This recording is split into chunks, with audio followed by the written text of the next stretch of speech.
मैं हूँ पूजा और इस वक्त हम मौजूद है सीएसटी आज़ाद मैदान में और हमारे साथ कुछ लोग हैं जिन्होंने नांदेड़ से आए हैं। उनकी सारी फैमिली कश्मीर बॉर्डर पे हमारी सब लोगों की हमारे भारत देश में जैसे सुरक्षा कर्मी है, उनके सारे फैमिली सुरक्षा कर्मी है, लेकिन उनको न्याय नहीं मिल रहा है। कुछ बातों से आई है, उन्हीं से जानते हैं कि उनकी वजह क्या है यहाँ आने की। वो नांदेड़ से आए हैं। सर पहले तो आप अपना नाम बताइए और आप यहाँ आए किस लिए आए मेरा हैं? नाम दिगंबर सुभाष मोरे है। हम नांदेड़ जिले से आए वाले हैं। तो हमारे कुटुंब में मेरे भाई माझ्यावर आप मराठी में बोलेंगे तो भी चलेगा। अच्छा ठीक आहे। तो माझ्यावर, माझ्या बहिणीवर, माझ्या दाजीवर, माझ्या भाच्यावर आमच्या शेजारी जो मराठा समाजाचा व्यक्ती आहे मधुकर देवराव आढाव, जो किंवा बोरगावचा आहे, जे पाटील आहे तो सुद्धा मराठाच आहे. त्यांनी आमच्यावर अट्रॉसिटी म्हणजे काही महिलांना मातंग समाजाच्या जी की निजामाबादची आणून आमच्यावर महिलांनी म्हणजे अट्रॉसिटीची केस केली आहे.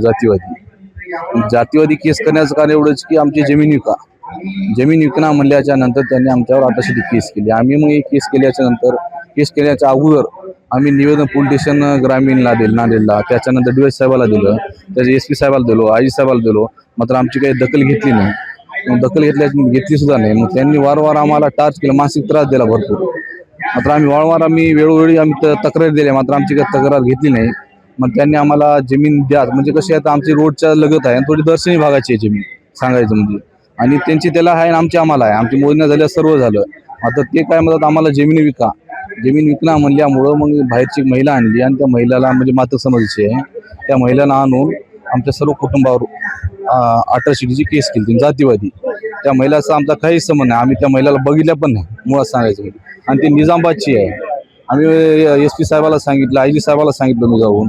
त्याच्यानंतर ग्रामीण पोलीस स्टेशनला सुद्धा सांगलं, पीआय साहेबाला, डीएस साहेबाला सांगितलं. याच्या पुढे तुम्ही नांदेडला राहताय, तर याच्या पुढे तुम्ही तक्रार केली काय पोलीस स्टेशन मध्ये वगैरे? हा, मी पीआय पोलीस स्टेशन साहेबाला तक्रार दिली की बाबा तो आमच्या शेतामध्ये महिला आणतो, आम्हाला माणसं शिवा देतो, धमक्या देतो, तुम्ही शेत विका नाही तुम्हाला मारून टाकतो मी, असं करतो. सर आमच्या नातेवाईक सर्वांना आम्ही शेताकडे जाणं बंद केलं, बाबा हे असं करतो म्हणून.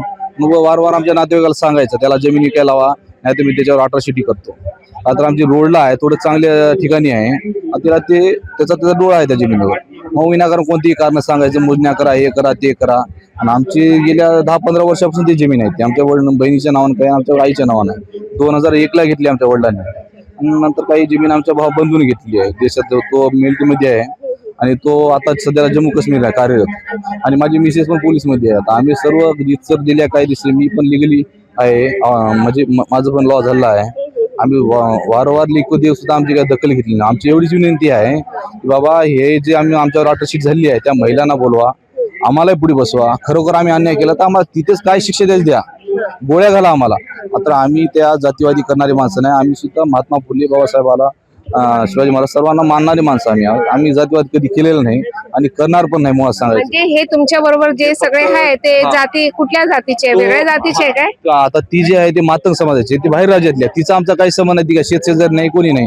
तिला फक्त निमताला घेऊन आणलं आणि आमच्यावर वाटेल तेवढ्या छेडछाडीच्या जातीच्या सर्व कर्म लावून टाकून दिल्या. म्हणजे की यांना मानसिक त्रास दिला की जमीन विकती, असं त्याचं काम. ते मधुकर देवळावर तो मराठा समाजाचा जातीने मराठा आहे, त्या महिलांना गाडीवर बसून आणायचं.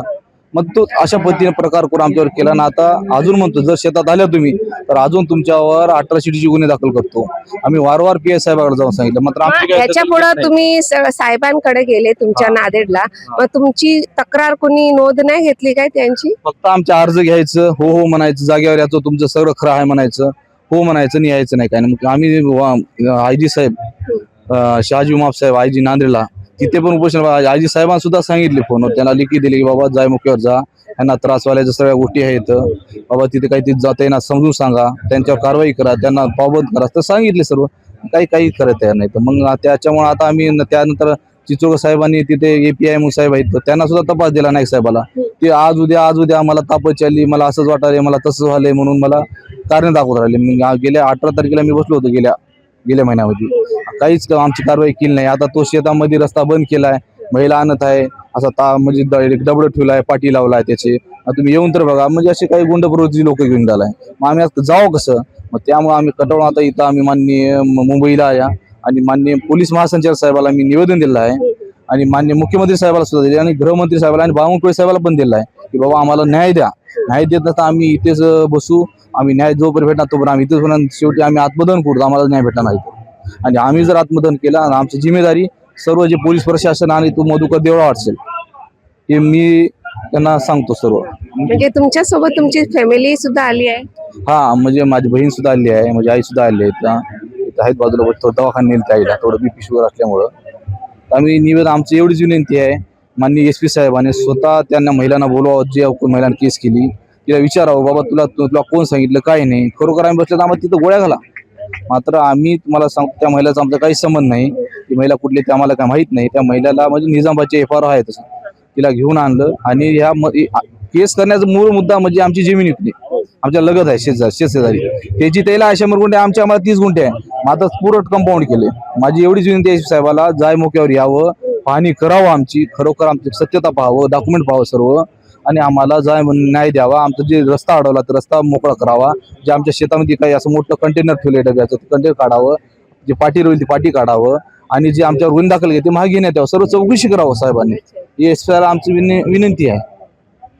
तर तुम्ही बघितलं कसं हे आपले नांदेड गावावरून आले आहे आणि इथं बसले आहे. त्यांची मागणी आहे ते लवकरच पोहोचणार आणि आम्ही हेच सांगतो तुम्हाला की तुमची जे काही मागणी आहे ते जरूर पूर्ण करणार. तर तुम्ही बघितलं की हे आपले नांदेड गावावरून आले आहे आणि त्यांची पूर्ण फॅमिली आपल्या बॉर्डरवरती आहे, काश्मीरच्या बॉर्डरवरती आहे आणि ते आपल्या न्यायासाठी इकडे आले आहे. त्यांच्यासोबत त्यांची आई बहीण वगैरे सगळे फॅमिली आले आहे. आमचं म्हणणं हेच आहे की त्यांची जी काही तक्रार आहे ते त्यांनी केली आहे ते जरूर पूर्ण करायची. बस. कॅमेरामॅन महेश संगती, मी पूजा, DV 360 न्यूज.